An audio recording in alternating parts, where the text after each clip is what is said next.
जरूरी है।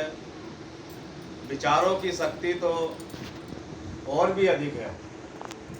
सत्संगी का रोज का जीवन और रहन सहन बहुत साफ और ऊंचे दर्जे का होना चाहिए। उसकी रहनी से ही यह जाहिर होना चाहिए कि वह पूरे सद्गुरु का शिष्य है। परमार्थ के मार्ग में कामयाबी का गुर है कि भजन, ज़्यादा भजन और ज़्यादा से ज़्यादा भजन। सिर्फ 3 घंटे के भजन से दुनियादारी की ओर का पल्ला ही भारी रहेगा। आपको पूरी तरह से सिर्फ मालिक के ख्याल में ही डूबे रहना चाहिए। चाहे आप कोई भी काम कर रहे हो, सारा दिन आपका ख्याल तीसरे दिल में मालिक की ओर लगा रहना चाहिए।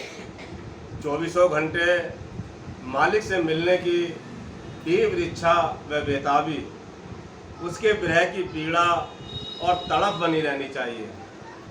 बल्कि हर वक्त खाते पीते, चलते फिरते, सोते जागते, प्रतिपल उसका नाम आठों पैर तथा उसका स्वरूप आँखों में बसा रहना चाहिए। अनगिनत युगों से हम मालिक से बिछड़कर बाहर बेलगाम भटक रहे हैं।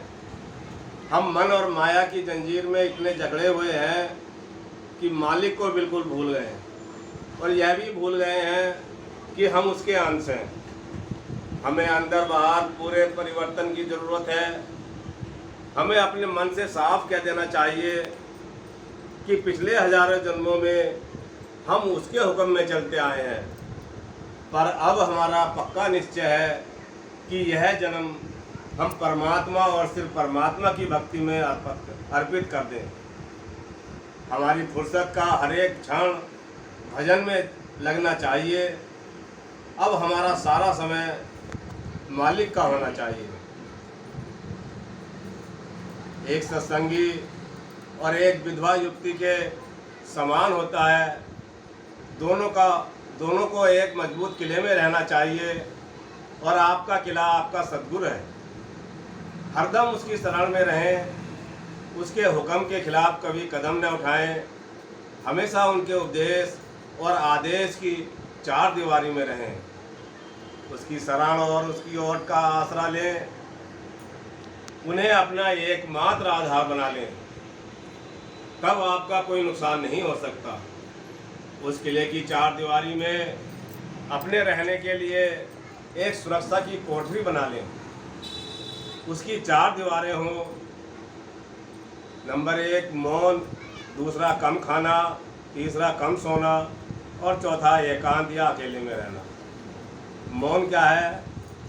बातचीत करने में काफ़ी शारीरिक और आत्मिक शक्ति नष्ट होती है। मौन एक बड़ा गुण है।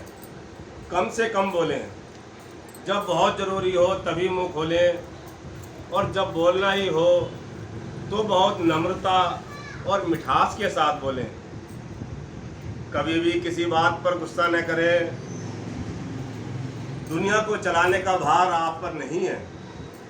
इसे उसी के लिए छोड़ दें जिसका कि यह काम है। अगर कोई व्यक्ति नासमझी पूर्ण व्यवहार करता है तो यह ज़रूरी नहीं कि आप भी उसकी नकल करें या उसका ही ढंग अपनाएं। जवान दो धारी तलवार है, इसे हमेशा अपने बस में रखें। दूसरा कम खाना, इसका संबंध भी जवान से है।